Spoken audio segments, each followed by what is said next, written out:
So first we start with the yeast. I only had a 1/4 teaspoon measure, so that's what I was doing there. Add the sugar for the proofing. We gotta get the water for the proofing of the yeast. Is it proofing of the yeast? Whatever. Mixing it all up into a slurry. Waiting to see for the bubbles. But in the meantime, let's get everything prepped and ready. And voila, la bubbles. So we are ready to go. So what we're gonna do is empty in the rest of the sugar that the recipe calls for and some salt. Then we're gonna get started putting in our flour. It's 3 cups. You know, could I have pre-sifted this? Sure, but I didn't. So 3 cups of flour. Then you're just gonna be putting in a cup at a time until you get to where you need to get to. You know. Also call for some oil.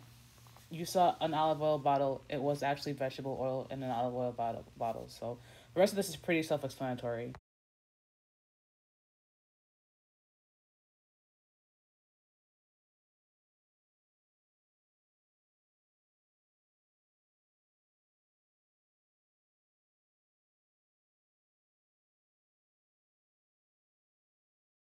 So all 6+ cups are needed in. I'm just gonna do a little cleany clean while I go and get the lid ready to set this aside. Yeah. But look at what it's looking like. It's a dough. That's where we're at. So you look at me washing dishes and you happen to notice that the water pressure in the kitchen is terrible. Terrible. Now, that's something on the to-do list to let maintenance know so they can come fix it. And it's funny because everywhere else in the apartment, water pressure is fine. For whatever reason in the kitchen, it's like, whatever this is. But, you know, let it be. It's what it is. It'll get fixed at some point. Now, presumably this is after the first hour, a little over an hour of proofing.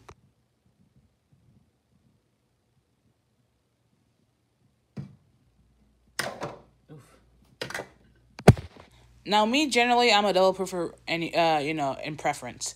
So this is always going to be the first proof. You see how stringy it is, and I really can't do much with my hands, so I needed to add more flour.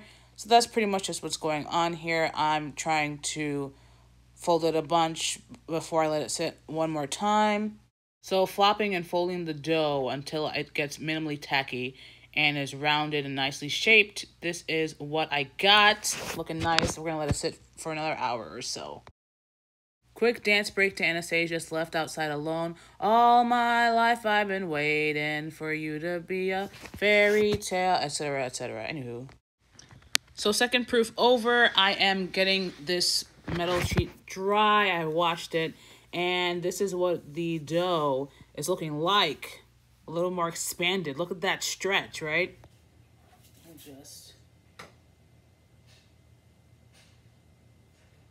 I don't know if I should leave it a third time.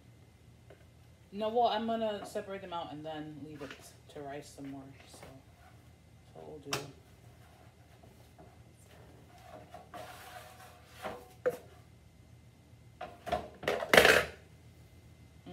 I need some more flour.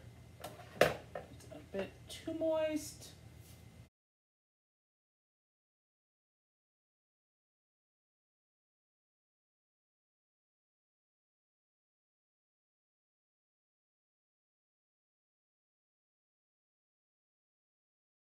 I am a smart cookie, so I am not washing my hands. I am just rubbing my hands together to try and debride. Is that the right word?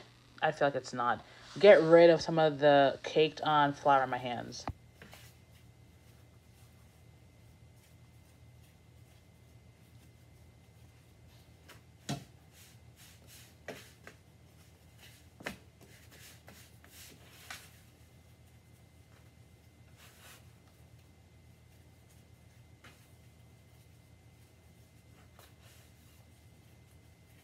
Okay.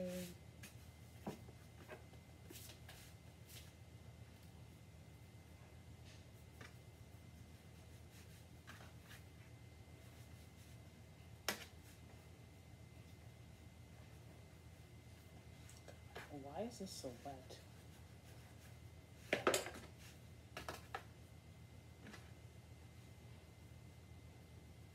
my gosh, all this flour. And like like there is a counter space, but there's no light over there. Something to think about for the future.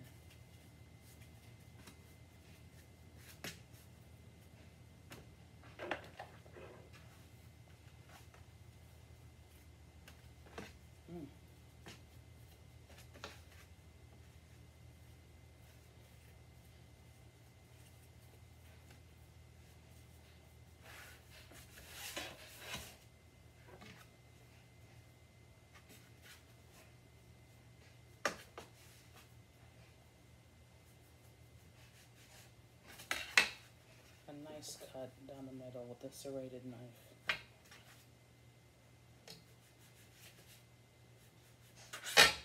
I want at least 16. So each of these quarters has to be divided at least 4 more times each. Oh my gosh, break.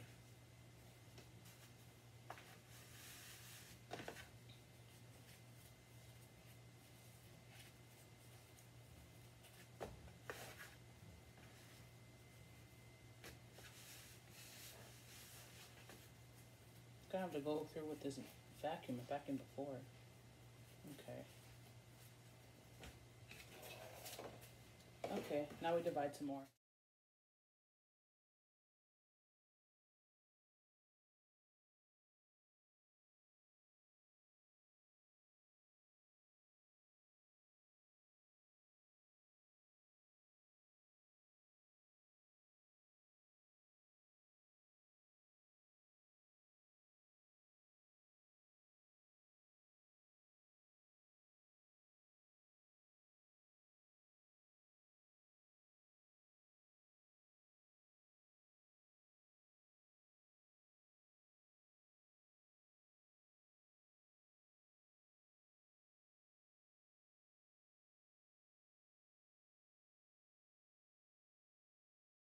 And I'm not really sure why I decided to do it this way, but essentially I'm stretching each divided section and rolling it like a log, and then tucking the ends of the log into like a rounded shape, and then kind of just rounding it as I go.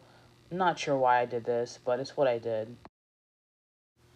Here's a slow-mo shot of that same process. We'd love to see it. Okay, so I'll let it sit. This is not... I'm just gonna let it sit for a little while and then preheat it and then put it somewhere else while it preheats or whatever. So let's say about 15-20 minutes. I want to see them rise. Maybe 30 minutes. Who knows? So this is literally me leaving it alone for like 30 minutes, and I feel like I see contractions of the dough and expansions here and there, but not enough to be like, wow! More like, what? I guess I'll see how much these doubled. It looks like they doubled super crazy much, really, actually speaking. Maybe if I had put the surface light on max, maybe that would have helped. Anyway, there's a lot of bubblage. So I'm gonna put this on the side while I preheat this. Got the timer, thanks. Bake. 375, I think it says. Okay, this goes somewhere else. Huh? Oh, will this fit? Nor clear, nor won't. Okay, so genius that I am, I didn't, in fact, move it elsewhere for another 15-20 minute proofing. I think I previously said 30, whatever. I, in fact, just, stretched them out again and rolled them up over the preheating oven. I'm so smart. Anyway, that's just what I'm doing here. Yeah.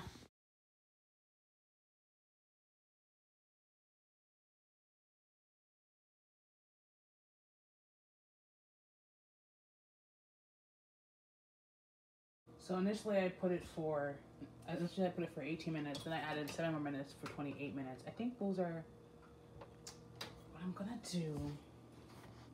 Leave it for 5 more minutes.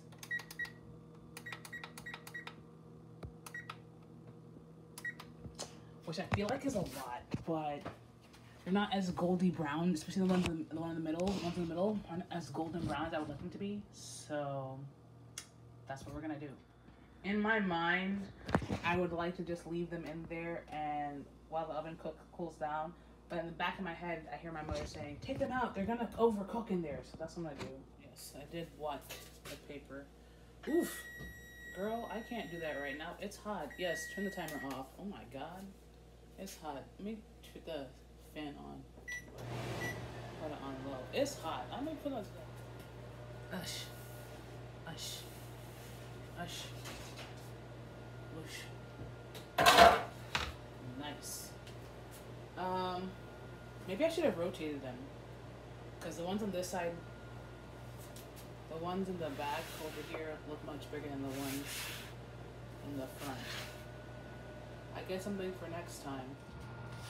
But I do have some that grew close together. I would have left them if all of them were pull apart like that, but they're not. Are they undercooked? No, they feel pretty hard. Okay. Wow, this whole time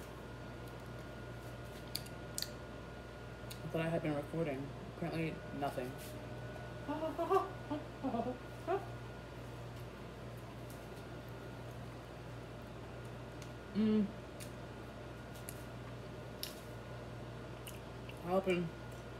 try to open another one just for looks.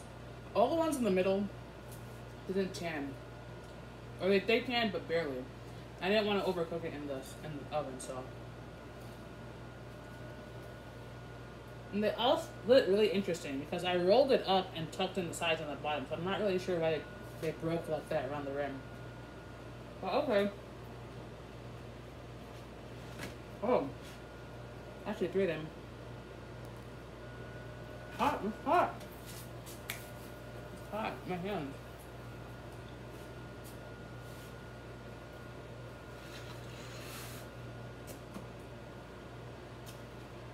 Let me get the last serrated knife. It's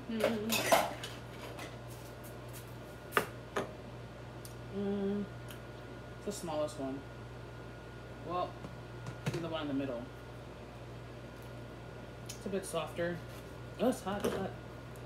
And it's not as tanned as, say, an outer one. It's whatever. It's a bit more dense.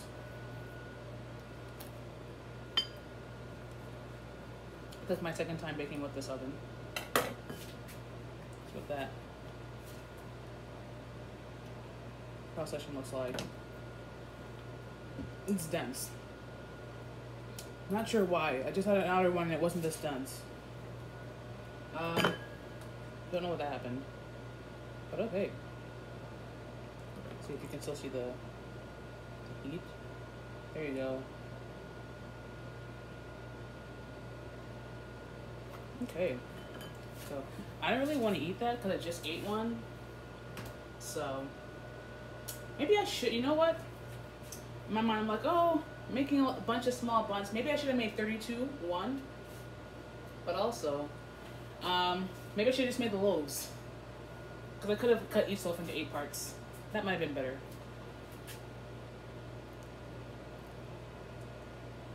I mean, it is mounting up a bit.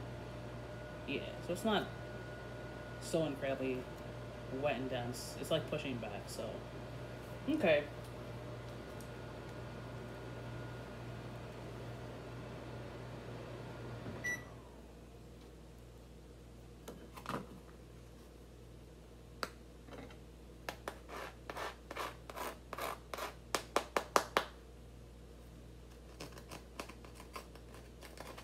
I've been trying to cut into it.